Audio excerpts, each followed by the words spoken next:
नमस्कार शेतकरी मित्रांनो, पुढील काळात म्हणजे गुढीपाडव्यापासून तुरीचे भाव वाढणार की घसरणार, नेमके तुरीचे चित्र कसे राहणार पाहूयात। याबद्दलची सविस्तर माहिती मित्रांनो आपल्या चॅनलच्या माध्यमातून। पण विनंती आहे की अजूनही चॅनलला सबस्क्राईब केलं नसेल तर चॅनलला सबस्क्राईब करा, जेणेकरून दररोजचे बाजारभावाचे व्हिडिओ आपल्याला पाहायला मिळतील।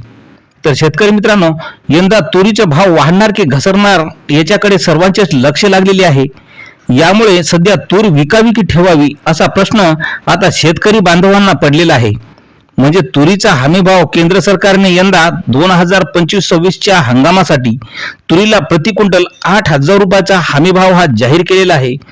पण सध्या खुल्या बाजारामध्ये 7,000 ते 7,200 पर्यंत तुरीला दर मिळत आहे। म्हणजेच हमी भावापेक्षा 500 ते 600 रुपये प्रति क्विंटल दर हा कमी मिळत असल्यामुळे बहुतांश शेतकऱ्यांनी आपला माल सध्या रोखून धरलेला आहे।